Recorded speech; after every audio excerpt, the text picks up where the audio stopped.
I heard another rumor that you were bitten by a king cobra. Yeah, I was. But after 5 days of agonizing pain, the cobra died. I've been looking for a way to talk about the Expendables franchise, as frankly I find it both absolutely fascinating and incredibly frustrating. It's definitely entertaining whilst also being a complete missed opportunity. The initial promise of the Expendables was hard to ignore, though the writing was on the wall from the beginning that it would be disappointing. Getting all these guys together in an R-rated action flick with a pleasingly old-school plot of fake island invasion shenanigans, sign me up. I was hoping they'd at least get the tone right, something along the lines of Commando's tongue-in-cheek, over-the-top colourful spectacle, but sadly it fell into an overly serious, underlit, modern action cinema pit out of which the films have still never really climbed. Now the fourth one is happening for sure, and I am still excited for it. I do have things I like about all the films so far, though I can't really say any are objectively good films. They could be so much more. There was a fan trailer somebody made way back before Expendables 1 was released, set to Andrew WK's I Get Wet, which for me kinda summed up what I wanted.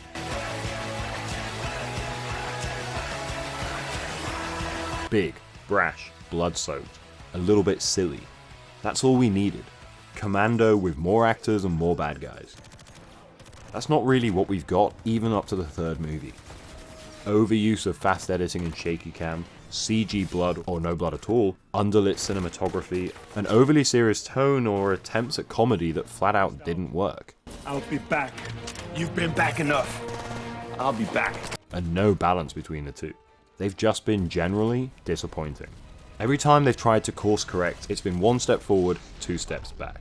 For example, the shaky cam aesthetic that somewhat worked for Rambo is not what we wanted here. And then for the sequel, they hired the director who helped bring in the quick-cut modern style that effectively struck the death knell for the action films The Expendables harkens back to. After the second film disappointed, Stallone then hired an even younger and less tested director and decided that neutering the mature aspects to fit a more accessible rating made sense for this sort of film with the inspirations it draws from. I get it, I really do. These films need to make money and they need to compete with action cinema as it is now. But the promise is still there, and yet they have yet to live up to it. So, what would I do? Okay, what right do I have to tell these guys what to do? Well, for a start, I am just a fan, but I like to think at least somewhat of a fairly educated one. Mainly though, this is just a hypothetical. Expendables 4 is coming out and is way too far, I imagine, into development for any of what I'm saying to be of use. This is for us. I know what I would want to see, but who knows, maybe someone at Millennium will hear this. Also, of course, let me know what you'd want to see and if you agree. There are nuggets of what I want already buried in the franchise. In fact, the framework is pretty much already there.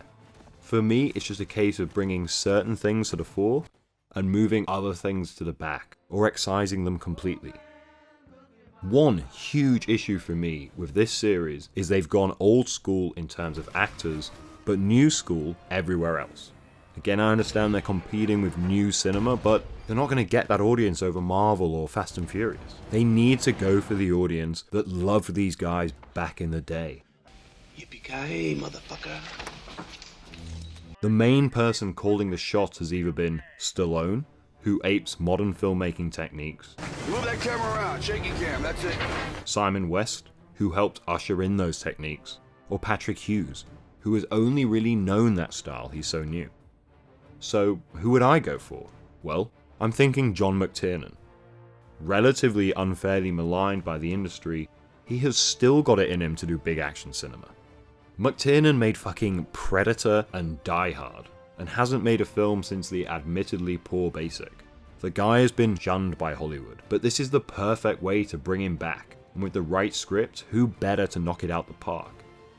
Hollywood right now is realizing that workman directors like Ron Howard and Tony Gilroy are sometimes more dependable than the younger folk that only have one or two features under their belt. Just look at what happened with Rogue One and Solo. And that's what this series needs. Someone dependable who's been there. McTiernan is available and he's hungry to work. He even directed this small spot for Ghost Recon Wildlands, so he's there. And I can't think of a more perfect choice. If you support Mel Gibson being in this series, which I'm not arguing about, then you can support McTiernan. And speaking of Mel Gibson, if there's one place the Expendable films could do better, it is with the villains. Eric Roberts, Van Damme, Mel Gibson. 3 action movie veterans, and each in my opinion, more effective than the last. The choices are right, but how they're utilised, well, less so. Eric Roberts had a bit of a thankless role. Drop the weapons, or I'll put a bullet through her eye. Though he is flanked by a pretty memorable Stone Cold and Gary Daniels, there is little more he is given than to say vaguely menacing things and lord over this somewhat cowardly general. Van Damme was immediately more memorable.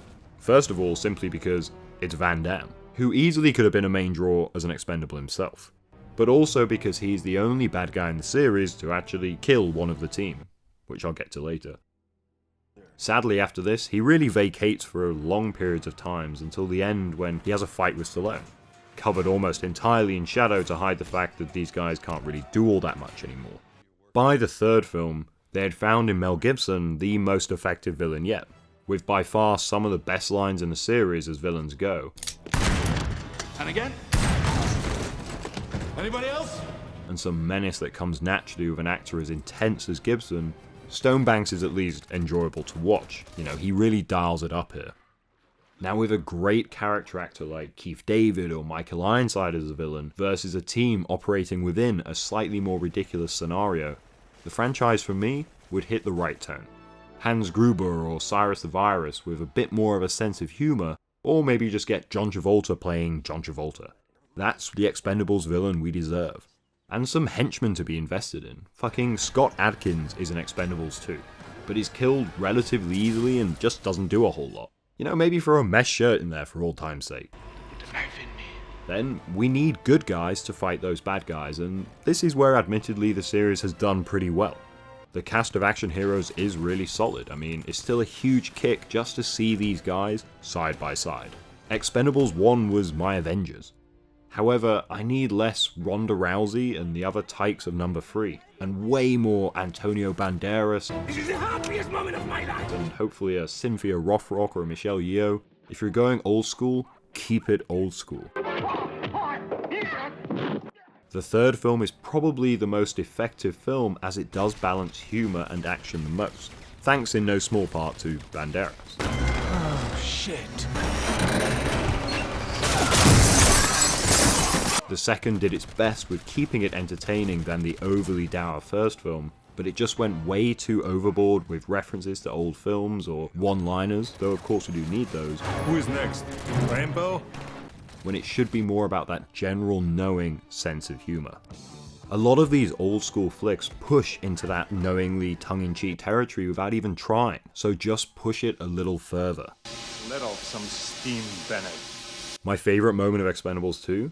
Having Arnie just hanging out of a smart car. Your shoe is bigger than this car. It's ridiculous, but it works in that moment. Putting this lineup of slightly cartoonish guys in situations that they need nothing but martial arts and firepower to get out of is all we want to see, and then just dial that up a little bit more. Also, finally, after all I've said about tone, this is called The Expendables. Kill somebody. This isn't a Marvel film. Back from the dead. How you healing? Good. You can do to lose chaps along the way. It's almost like they've tried to take this very violent world and create a lightness of tone by simply not allowing death to really be a thing. And it doesn't count if you're just killing off the young guy you introduced at the beginning of the film. There may only be one film left in this franchise, and not many left in these actors in general. So how about if there's one more? Make it a smaller scale, go more practical, have some fun. And then when it's time for that bullet-filled last stand, have them all know what to do. It's the end. There's no way they can all make it out alive. So they smile, they bump fists, shake hands, hug, grab their ridiculous guns, and step out.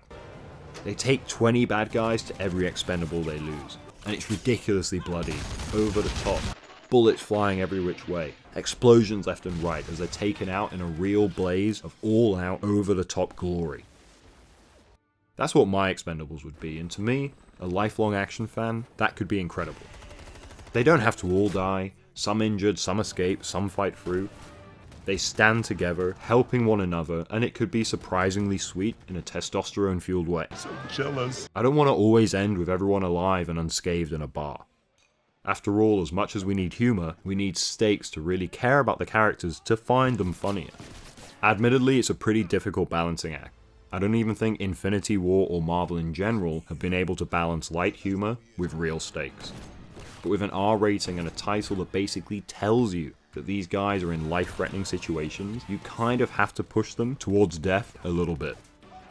For me, The Expendables can be great. It just needs time spent on the script from someone with affection for both the series and the old school films it's harkening back to, brought to life by a team who know how those films were made, aimed at an audience that care for these guys in this type of film. No PG-13, no CGI blood and explosions, no shaky cam, just a fun time with actors we love doing what they do best from a team fans like us can trust.